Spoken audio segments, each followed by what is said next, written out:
రాత్రి కనబడుతుంది. అయితే ఈ చంద్రగ్రహణము సంభవించినప్పుడు ముఖ్యంగా మనకు కొన్ని ప్రకృతిపరమైనటువంటి బాధలు కూడా వచ్చే సూచనలు ఉంటాయి. గ్రహణానికి 6 గంటల ముందు భోజనాది వాటికి కూడా కొన్ని నియమాలు ఉన్నాయి. అదేవిధంగా గర్భంతో ఉన్నటువంటి స్త్రీలు, ముఖ్యంగా 7వ మాసం నుండి 9వ మాసం దాకా ఉన్నటువంటి స్త్రీలు కూడా చంద్రుని యొక్క కిరణాలు గర్భం పైన పడకుండా జాగ్రత్త వహించాలి. సుమారుగా రేపు మధ్యాహ్నం 1 గంట వరకు భోజనాలు ముగించుకోవడం శ్రేయస్కరం. ఇక్కడ మూఢనమ్మకం కాదు వైశాలి, ఎందుకంటే గ్రహణం అనగానే మూఢనమ్మకం అనుకుంటారు. కానీ మనకు ప్రత్యక్ష దైవాలైనటువంటి సూర్యచంద్రుడు ఏవైతే ఉన్నాయో వాటి యొక్క కిరణాలు జీవజాలం పైన పడనప్పుడు కొంతవరకు డైజెషన్ ప్రక్రియ కావచ్చు, లేదా కొన్ని రకాలైనటువంటి మానసిక పరిస్థితులు కావచ్చు మారిపోయే అవకాశాలు ఉంటాయి. ఎందుకంటే మనకు చంద్రుని గురించి వేదం ఏం చెప్తున్నదంటే వైశాలి, చంద్రమా మనసో జాతః అని చెప్పబడుతూ ఉంది. చంద్రుడు దేనికి కారకుడు అంటే మనస్సుకు కారకుడు. మరి మనస్సు పైన ప్రభావం అనేది చంద్రుని యొక్క కిరణాలతోటే పడుతూ ఉంటుంది. కాబట్టి మానసిక పరమైనటువంటి చిత్త చాంచల్యం లేకుండా ఉండాలన్నప్పుడు గ్రహణ నియమాలు పాటించాలి. ఆ చంద్రగ్రహణం కంటే ముందే వినాయకుని యొక్క, ఇంతకుముందు కూడా మన రిపోర్టర్ అక్కడి నుంచి చెప్పాడు, చంద్రగ్రహణం కంటే ముందే వినాయకుని యొక్క నిమజ్జన శోభాయాత్ర ముగింపు చేయాలని చెప్పేసి అక్కడ ఉన్నటువంటి వాళ్ళంతా కూడా తెలియజేస్తూ ఉన్నారు, ఉత్సవ కమిటీ వాళ్ళు. తర్వాత మనం బాలాపూర్ గణపతిని చూసినప్పుడు విశేషమైనటువంటి రూపం కనబడ్డది. దాదాపు మరి మనం చూసాం, అక్కడ చూడండి ఆ యొక్క గణపతి ఎట్లా చూస్తున్నాడంటే సూక్ష్మమైనటువంటి దృష్టితో మన వైపే చూస్తున్నట్టు కనబడుతూ ఉన్నాడు.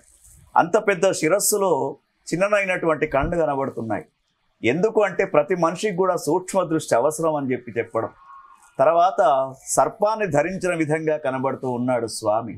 అంటే రూపంతో పాటు మనకు కొన్ని సందేశాలు కూడా ఆ యొక్క విగ్రహాలలో కనబడుతూ ఉన్నాయి.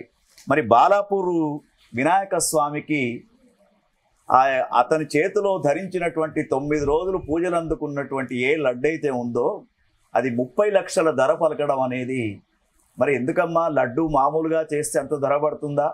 కానీ దాంట్లో వేద మంత్రోచ్చారణతోటి మననాన్ త్రాయతిథి మంత్ర అని చెప్పేసి వేద పూజలతోటి వేదనాదంతో మనం చేసినటువంటి ప్రతి పదార్థం కూడా భగవంతుని ముందు పెట్టినప్పుడు అది ప్రసాదంగా మారుతుంది. ఆ ప్రసాదాన్ని స్వీకరించడానికి అక్కడ భక్తి ప్రపత్తితోటి 30 లక్షలు ఖర్చు పెట్టి ఒక లడ్డూను తీసుకోవడం అనేది శ్రేయస్కరంగా చెప్పవచ్చు. కాబట్టి ఈ విధంగా చూసినప్పుడు గ్రహణం కంటే ముందే మనకి యొక్క స్వామి యొక్క నిమజ్జన శోభాయాత్ర అనేది చేయడం చాలా శ్రేయస్కరం. ఎందుకంటే ఇప్పుడు వస్తున్నటువంటి కాల పరిణామంలో ఈ గ్రహణం కంటే ముందే మనకు ప్రకృతి వైపరీత్యాలు చోటు చేసుకుంటున్నాయి. కాబట్టి మరి ఈ యొక్క గ్రహణం అనేది భారతదేశంలో కొన్ని ప్రాంతాలలో అలజడి వాతావరణ సృష్టించడంతో పాటు ప్రకృతిలో కొంత మార్పు అనేది వస్తూ ఉంటుంది. మయన్మార్ అటువంటి దేశాలలో కూడా కొంత గ్రహణ స్థితి అనేది భయంకరంగా కనబడుతూ ఉంది. ఇప్పటికే మరి ఈసారి గణపతి నిమజ్జన శోభాయాత్రకు ఎక్కడ చూసినా కూడా పుష్కలంగా జలప్రవాహం కనబడుతూ ఉంది. ఏ నదీ ప్రాంతంలో చూసినా కూడా నిండుగా నది ప్రవహిస్తూ ఉంటుంది చెరువులలో. కాబట్టి అటువంటి నదీ ప్రవాహాలలో చెరువులలో నిమజ్జన శోభాయాత్రకు ఆ భగవంతుని తరలించడం చాలా శ్రేయస్కరంగా ఉంటుంది. కాబట్టి ఈ చంద్రగ్రహణం రోజున కూడా మనం మన ప్రేక్షకులకు ఏం చెప్పుదామంటే, ముఖ్యంగా ఒక 4 రాశుల వారికి ఈ వినాయకుని యొక్క ఆరాధన చేయడం చాలా శ్రేష్టం. ఎవరు వారంటే కర్కాటకము, తర్వాత వృశ్చికము, కుంభము, మీనరాశుల వారికి వారు రేపు రాత్రి గ్రహణాన్ని పాటిస్తూ ఎల్లుండి గ్రహణ స్థితి నుండి మరి లయకారుడైనటువంటి శివుని యొక్క ఆరాధన చేసి ఆ యొక్క గ్రహణ బాధ నుండి తప్పించుకోవడానికి అవకాశం ఉంటుంది. అటువంటి గ్రహణాలన్నిటి కూడా దూరం చేసేవాడు గణాధిపతి. కాబట్టి ఆ గణాధిపతి యొక్క నిమజ్జన శోభాయాత్ర జరుగుతుంది. మరి గణపతులలో కూడా వైశాలి మనకు శాస్త్రానుసారంగా ఒక్కొక్క ప్రాంతంలో ఒక్కొక్క రకమైనటువంటి వినాయక స్వామి కనబడుతున్నాడు. ఎందుకంటే మరి పిల్లలంతా కూడా కలిసి బాలగణపతిని ఆరాధన చేస్తున్నారు.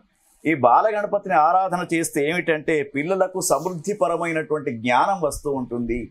ఆ జ్ఞానం, అందుకే ఇప్పుడు జ్ఞానం కూడా ఎట్లా ఉండాలి, అజ్ఞానంగా ఉండకూడదు, సుజ్ఞానం అనేది రావాలి. కాబట్టి సుజ్ఞానమైనటువంటి బుద్ధిని ఇవ్వడానికి గణపతి బాలగణపతిగా ఆవిర్భవించినట్టు.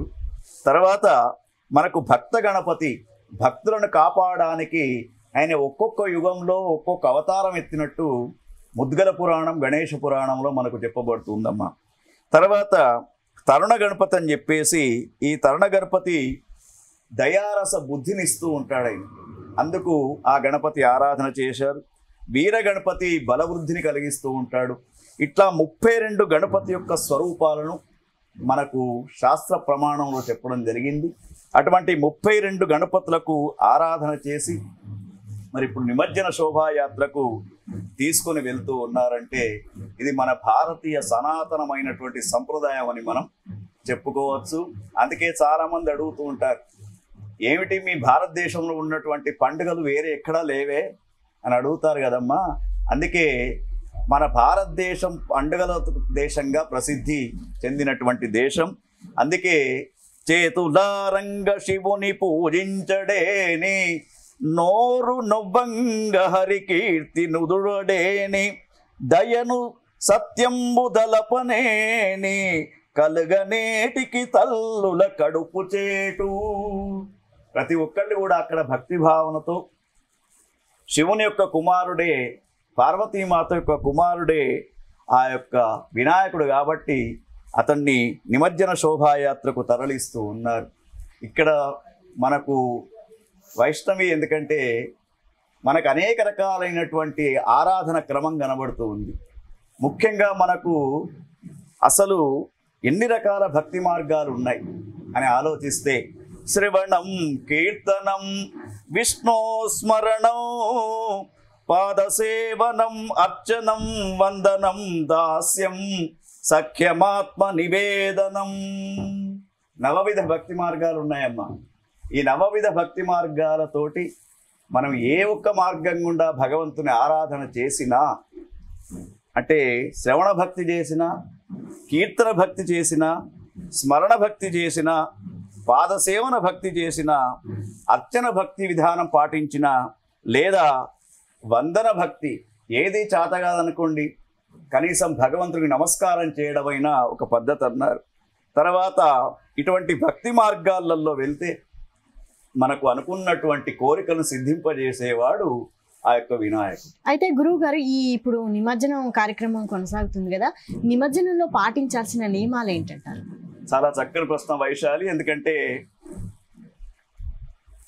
అసలు భగవంతునికి మనం 9 రోజులు చేసుకున్నటువంటి పూజాది కార్యక్రమాలు భక్తి భావనతో చేసుకున్నాం. మనం చేసుకున్న తర్వాత కొంతవరకు నిమజ్జన శోభాయాత్ర వరకు కొన్ని అసాంఘికమైనటువంటి చర్యలు కూడా కనబడుతూ ఉన్నట్టు తెలుస్తూ ఉందమ్మా. ఎందుకంటే ఎంత భక్తి భావనతో మనం భగవంతుని ఆరాధన చేశామో అదేవిధంగా భక్తి భావనతో నిమజ్జనం కూడా చేయాలి. చేసినటువంటి పూజా ఫలితాన్ని పొందాలంటే అది కావాలి. అంతేగాని మరి మత్తు పదార్థాలు సేవించడం కానివ్వండి, లేదా వినాయక స్వామి ముందు భక్తికి సంబంధించినటువంటి భజనలు కానీ, కోలాటాలు కానివ్వండి, ఇటువంటివి చేయడం శ్రేయస్కరం. అంతే తప్ప మరి విపరీతమైనటువంటి డీజే సౌండ్లు పెట్టుకొని, ఆ డీజే సౌండ్తోటి కూడా మనకు పేపర్లలో వస్తుంది కదమ్మా, అనేక రకాలైనటువంటి హృదయాల, అంటే ఈ హృద్యోగం అనేది వస్తూ ఉంది కదా ఆ సౌండ్లకు. కాబట్టి అటువంటివి రాకుండా చూసుకోవాలి. తర్వాత మత్తు పదార్థాలు సేవించకుండా స్వామిని నిమజ్జన శోభాయాత్రకు తీసుకువెళ్ళాలి. ప్రకృతి సంపదలో ఉన్నటువంటి ప్రకృతి మాత ఒడిలో పూసినటువంటి ఫల పుష్పాదులతో అలంకరణ చేయాలి. తర్వాత నిమజ్జన శోభాయాత్ర చేసిన తర్వాత కూడా అక్కడ పంచినటువంటి ప్రసాదం కానీ, కుడుక ముక్కలు కానీ తీసుకొని ప్రసాదంగా తీసుకొని ఏటా ఏటా రావయ్య మేటి వినాయక అని చెప్పేసి నమస్కారం చేయాలి. ఇట్లా అనేక రకాలైనటువంటి పద్ధతులతో మరి యొక్క వినాయకుని యొక్క నిమజ్జన శోభాయాత్ర మనం చూస్తూ ఉన్నాం. అయితే ఈ భారీ గణనాథుల పైన కొంతమంది నిలుచొని ఉంటారు కదా, అలా చేయొచ్చా గురుగారు? చక్కని ప్రశ్న. ఎందుకంటే గణపతి యొక్క ఎత్తు ఎంత ఉండాలి? అయితే ఇక్కడ ఒకరికంటే ఒకరు, ఒక వాడ కంటే ఒకరు, ఒక గ్రామం కంటే ఒకరు ఎత్తుగా గణపతిని పెట్టాలి, విగ్రహాన్ని తయారు చేయాలనే ఆతృతతోటి అసలు గణపతి ముందర నిలబడడం శ్రేయస్కరం కాదు. ఎందుకంటే గణపతి దగ్గర మనకు అనేక కథలు కూడా ఉన్నాయి. గణపతి దగ్గర విష్ణుమూర్తే గుంజీలు తీశాడు కాబట్టి గుంజీలు తీస్తే స్వామికి ఇష్టం. గణపతి దగ్గర నిలబడడం శ్రేయస్కరం కాదు, కూర్చోవాలి. అయితే విగ్రహాన్ని కాపాడడానికి కోసం, విగ్రహం మనము వాహనములు వచ్చినప్పుడు అది కదిలేటప్పుడు భిన్నం కాకుండా ఉండడానికి నిలబడడం అనేది కొంతవరకు సహజంగా కనబడుతూ ఉంది. కానీ సాధ్యమైనంత వరకు భక్తి భావనలో కూర్చొని భగవంతుని సేవించడం శ్రేయస్కరంగా చెప్పబడుతుందమ్మా. ఇప్పుడు మనం చూస్తున్నాం డీజే సౌండ్స్ పెట్టి డాన్సులు వేయడం, అసలు ఇలాంటివన్నీ ఎంతవరకు కరెక్ట్ అంటారు? దాదాపు ఇది మనకు సనాతన సంప్రదాయంలోనైతే ఇది లేదు. పూర్వకాలంలో నిమజ్జన శోభాయాత్ర అనేది గ్రామాలలో ఉన్నటువంటి చెరువులలో, పట్టణాల్లో ఉన్నటువంటి నీటి ప్రాంతాలలో మహిళలు పురుషులు అందరూ కూడా కలిసి భజనలు చెప్పుతూ, హరినామ సంకీర్తనం చేస్తూ, కోలాటాలు చేస్తూ నిమజ్జన శోభాయాత్రకు వెళ్ళేవాడు. భాజా భజంత్రీలు పూర్వకాలంలో కూడా ఉండే, వాటిని మంగళ వాయిద్యాలు అంటారు. అయితే ఆ మంగళ వాయిద్యాల యొక్క మధురమైనటువంటి ధ్వనితో తీసుకొని వెళ్ళేవారు. ఎందుకంటే గణపతికి ఒక రూపం సంగీత నృత్య గణపతి అని కూడా ఉంది. కాబట్టి సర్వ కళలకు అధిపతిగా గణపతిని చెప్తారు. అంటే ప్రతి వాళ్ళల్లో ఉన్నటువంటి కళ ఏదైతే ఉంటుందో ఆ కళను ప్రదర్శించడానికి అవకాశం ఉంటుంది. కానీ విపరీతమైనటువంటి ధోరణిలతో ఇది ప్రదర్శిస్తే మాత్రం అది మన సంస్కృతికి కొంత విరుద్ధమనే చెప్పవచ్చమ్మా.